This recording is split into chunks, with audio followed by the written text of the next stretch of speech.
Hello, and in today's video we're going to be having a look at the Pomeranian Wall fortifications built in the interwar period by Germany, both Weimar Germany and Nazi Germany. So I've parked my vehicle here, as you can see, and immediately we've got something here to have a look at. This is a fortification. Now, I'm unable to say when it was built, unfortunately, but I think this to me appears to be something rather not from the original pre-war, pre-Second World War, that is, Pomeranian Wall, but a position which was built in 1944. I could be completely wrong, of course. Now, I can't give you a guided tour of what this is precisely, and so I don't quite know. But there you go. Have a look through there. Oh, you've even got something written down there as well. What's it written? I think the word Sau Raum I can quite clearly see. I'm a bit frightened about going in because I can see people have been using this area here as a toilet because it's beside the road. Anyway, and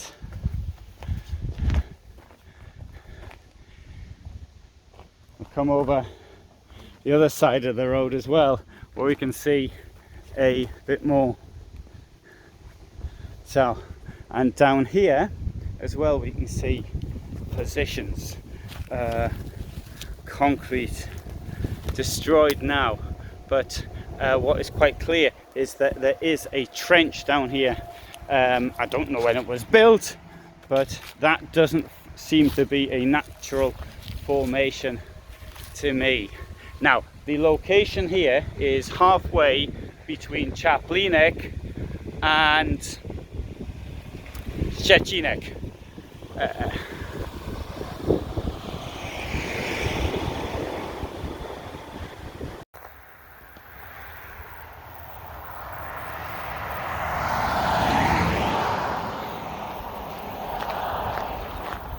Now, there was a sign.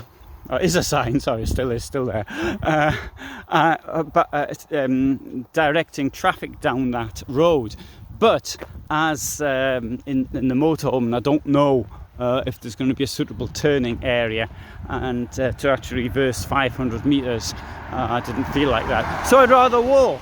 Apart from that, walking it's good for you. And had I not walked, then I might even have missed that first position that we saw where I'm parked.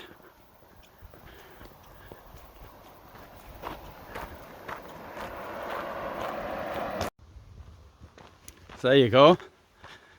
Bunkier z podziemiem Góra Śmiadowska.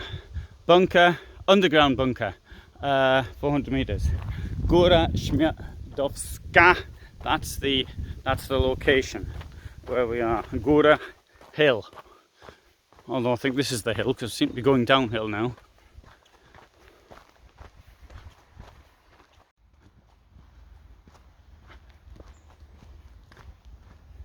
I really love northern Poland. This is my favourite place anywhere, and particularly now in summer. And you get these wonderful colours and the countryside, and it's to me it's the place I really want to be. I wish I could be here all the year round. In fact, I suppose I could be now, but I've got a all year round motorhome. Note how the sand here, and there's a lot of sand, particularly as you get in Poland, and particularly over the other side of the Vistula River as well, on the eastern side. Now, it seems to get sandier and sandier. It's one of the characteristics, I think, of this area.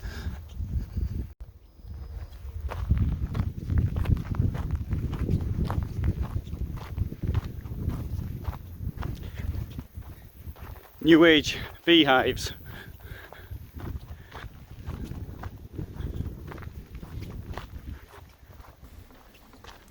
After World War I and the creation of Poland, a new eastern border of Germany appeared on the map. In the 1920s, work initially started on fixed defences. Such work increased after Hitler came to power.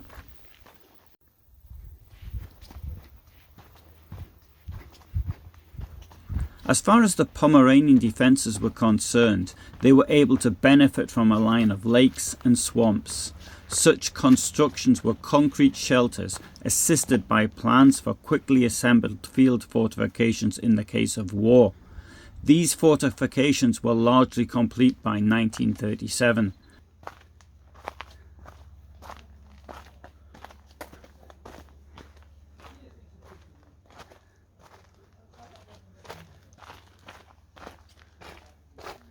The largest shelters had several underground floors up to 15 meters deep, walls over 2 meters thick, and ceilings around 190 centimeters thick. Each of these shelters was armed with 2 rotary cannons, 3 machine guns, grenade launchers, and a periscope. Inside there was room for around 100 soldiers.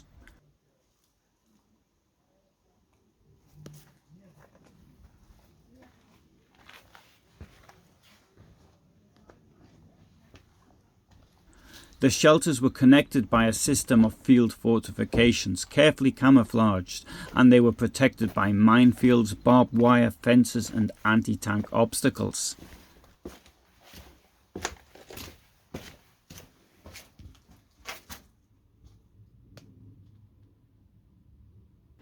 After the invasion and occupation of Poland, no further work was done on them until it was absolutely necessary.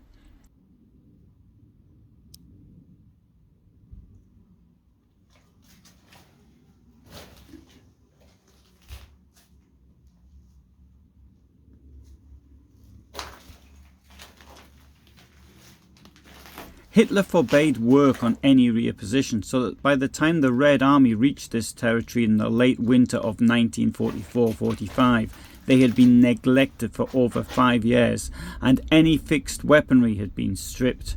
Despite the order from Hitler, some work was permitted on maintaining them in late 1944.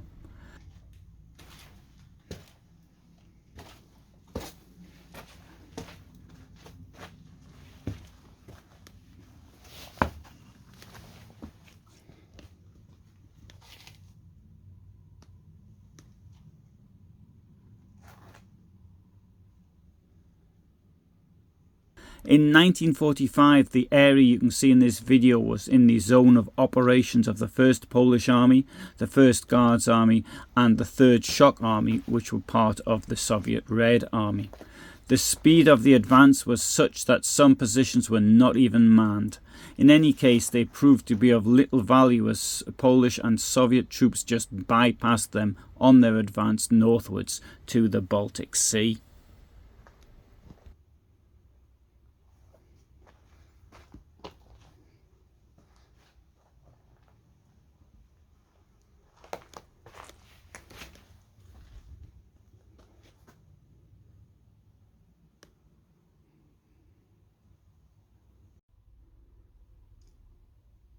So if anybody's interested to see what's beyond this door here, you can see it's a gas-tight door. You've got the telephone number there, and it says sightseeing, Swiedzenia, excursion, whatever. Sundays, and there's the telephone number to ring. But you have to, you must make it in advance. You must agree in advance to do it. There's something here as well.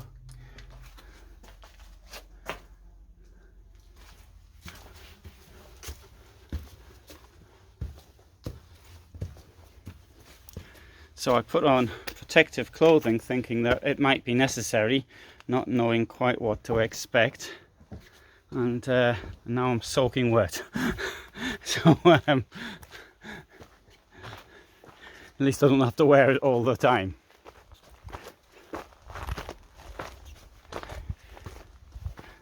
So that's my little visit here. And let's see if there's something up there. Because what we can't see with all the vegetation is what the firing position was. And if we go up here, we might get an idea, although I suspect that the vegetation is not going to permit us to do so.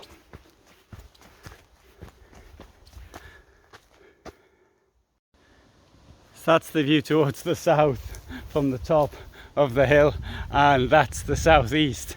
So we're not going to see the forest has reclaimed it here, but I suspect that a large part they must have had to have a clear field of fire. That's one thing, but at the same time without giving away their position.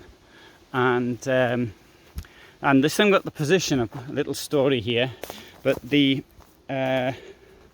Israeli spy Eli Cohen, who got in well with the Syrian leadership, suggested allegedly to the Syrian leadership that they plant trees next to the positions on the Golan Heights so that the brave soldiers would have somewhere to sit in the shade, and which later of course allowed the Israelis to identify where the positions were and thus destroy them in 1967.